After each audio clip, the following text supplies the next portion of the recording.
কি অবস্থা আপনাদের? ফিনল্যান্ডের সরকার থেকে অনেক টাকা খাচ্ছিলেন, বেকার ভাতা খাচ্ছিলেন, বসে বসে বাসার ভাড়া নিচ্ছিলেন। এরকম চিন্তাভাবনা আছে নাকি ফিনল্যান্ডে আসার পরে বেকার ভাতা নিব, বসে বসে খাবো, সরকার থেকে বাসা ভাড়া নিব? এরকম চিন্তাভাবনা আর করেন না, সব শেষ। যারা বসে বসে খাইতো, যারা বসে বসে বাসা ভাড়া নিত, সিস্টেমের অ্যাবিউজ করতো, ওই দিন আর নাই। 2024 সালের 1 এপ্রিলের মানে 1 এপ্রিল থেকে একটা রুলস আসছে। ফিনল্যান্ডের সোশ্যাল সিস্টেম সরকার, ফিনল্যান্ডের সরকার বা সোশ্যাল সিস্টেম বা কেলা একটা রুলস নিয়ে আসছে। যেই রুলসটার কারণে এখন ফিনল্যান্ডের সিস্টেমকে যারা অ্যাবিউজ করতো, তাদের এই অ্যাবিউজ করার দিন শেষ হয়ে আসছে। বসে খাওয়ার দিন শেষ হয়ে আসতেছে। আর বসে খাইতে পারবেন না ভাইজান, আর বসে খাইতে পারবেন না। এখন এই ভাইজান বলতে আমি স্পেসিফিক বাঙালিদের বোঝাচ্ছি না, আমি যারা অ্যাবিউজ করতো সিস্টেমকে আমি সবাইকে বোঝাচ্ছি। আমি কবে অনেকেই অ্যাবিউজ করতো, বাংলাদেশিরাও করে, ইন্ডিয়ানরাও করে, হ্যাঁ, আরবরা করে, সোমালিয়ানরা করে, এবং অনেক ফিনিশরাও আছে, তারাও করে। সো সিস্টেমের যে অ্যাবিউজ যারা করতো তাদের জন্য সরকার একটা খুবই সুন্দর পদক্ষেপ নিয়েছে, এবং যেটাকে আমি স্যালুট দিয়ে বাহবা জানাই। আমি ফিনল্যান্ডে আসছি মোর দ্যান 12 ইয়ার্স, আমি কখনোই সিস্টেমের অ্যাবিউজ করি নাই। ফিনল্যান্ড সরকার থেকে কোনো দরকার ছাড়া 1 টাকাও নেই নেই। আমার দরকার যেটা লাগছে, যেমন আমি স্টুডেন্ট ছিলাম, স্টুডেন্ট বেনিফিট, যেটাকে আনএমপ্লয়মেন্ট বেনিফিট বলে না, ওই বেনিফিটটা আমি নিছি। যতদিন দরকার ছিল ততদিনই নিছি, এরপরে আমি নিতে পারতাম কিন্তু আমি নেই নাই। আমি জবে ব্যাক করছি, সেটা হচ্ছে ক্লিনিং জব, বাট আমি ব্যাক করছি। কিন্তু অনেকেই আছে যারা বছরের পর বছর সরকার থেকে বাসা ভাড়া নিচ্ছে, সরকার থেকে বেকার ভাতা নিচ্ছে এবং বসে বসে খাচ্ছে। সেটা 5 বছর 10 বছর, হয়তো তারা কাজে যেতে পারে, ক্লিনিং জবে যেতে পারে, কিন্তু তারা সেগুলো করবে না। তারা সরকার থেকে এই বসে বসে টাকা নেবে এবং সিস্টেমের অ্যাবিউজ করবে।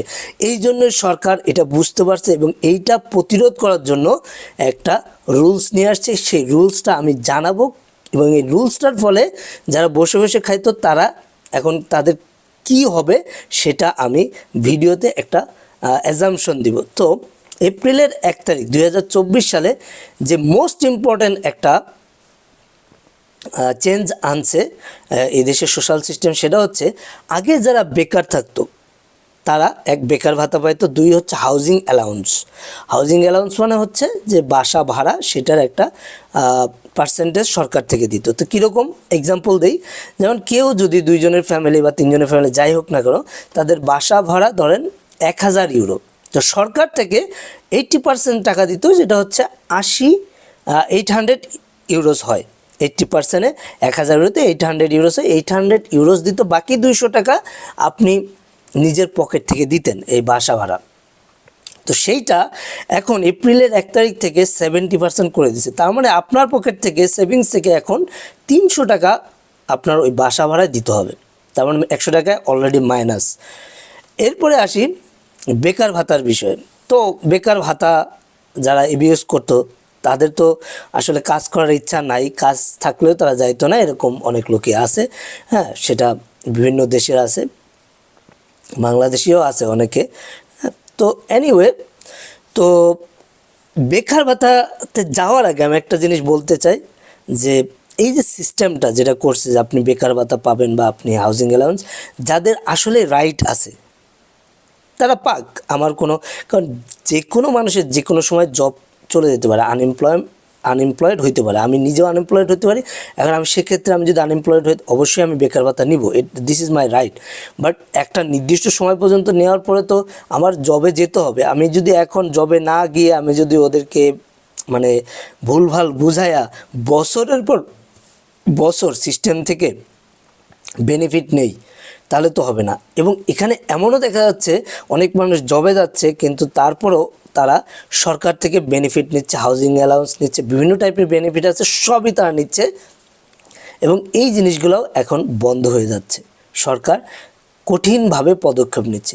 আচ্ছা, বেকার ভাতার বিষয়ে আসি। যে ধরেন আপনি বেকার, এজ এ সিঙ্গেল পারসন আপনি বেকার, আপনাকে ধরেন 500 ইউরো করে সরকার থেকে দিত প্রতি মাসে। তো এখন একটা বেনিফিট ছিল যেটা হচ্ছে আপনি পার্ট টাইম জব করতে পারতেন এবং 300 ইউরো প্রতি মাসে আপনি ইনকাম করতে পারতেন। তাহলে ওই 300 ইউরো সরকার ওটা আপনার ইনকাম হিসেবে কাউন্ট করতো না। আপনি ওই 300 প্লাস 500 800 ইউরো আপনার মান্থলি ইনকাম হতো, তাহলে আপনি 200 ইউরো সহজেই আপনি বাসা ভাড়া দিতে পারতেন আগের নিয়ম অনুযায়ী। তো এখন এপ্রিলের 1 তারিখ থেকে সরকার যেটা করছে সেটা হচ্ছে যে এই যে 300 ইউরো এটা আপনার ইনকাম হিসেবে কাউন্ট হবে। তার মানে আগের যে ইনকাম হিসেবে কাউন্ট হইতো না ওইটা এখন ক্যান্সেল করে দিয়েছে। তার মানে 300 ইউরো আপনি যদি ইনকাম করেন, সরকার যেটা নতুন রুলসে বলতেছে যে প্রতি ইউরোর জন্য 50 সেন্ট আপনার বেনিফিট থেকে মাইনাস হবে। তার মানে আপনি যদি 300 ইউরো ইনকাম করেন, আপনার 150 ইউরো ওই যে 500 ইউরো যেটা বেনিফিট দিত ওখান থেকে মাইনাস হবে। তার মানে আপনি 350 ইউরো বেনিফিট পাবেন, প্লাস হচ্ছে আপনার যে 300 ইউরো ইনকাম। তার মানে কত? 350 আর 300 650 ইউরো আপনি পাবেন। তাহলে আপনি কেন কাজ করবেন? কিন্তু আপনি যদি কাজ না করেন, যেটা হচ্ছে আপনি 500 ইউরো পাবেন, 500 ইউরো থেকে কিন্তু আপনার 200 ইউরো মাইনাস হবে বাসা ভাড়ার জন্য। এই 300 ইউরো দিয়ে ফিনল্যান্ডের মতো জায়গায় আসলে চলাচল করা খুবই কঠিন, খুবই কঠিন। আপনি একবারে গরিব মানুষের মতো থাকতে হবে আপনার কোনো মতে, মানে একবারে এইভাবে থাকবেন।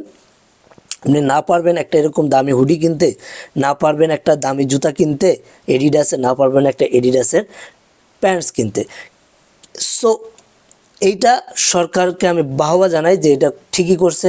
এটা এবিউজ করতো অনেক মানুষ এবং এই এবিউজটার দিন শেষ হতে যাবে এবং অনেকেই কাজে ব্যাক করবে, তাদেরকে পুশ করা হবে কাজের জন্য এবং খুবই ভালো হয়েছে। তো মনু, এখন আর বসে খাওয়ার দিন নাই, শেষ। বসে খাওয়ার দিন আপনাদের শেষ।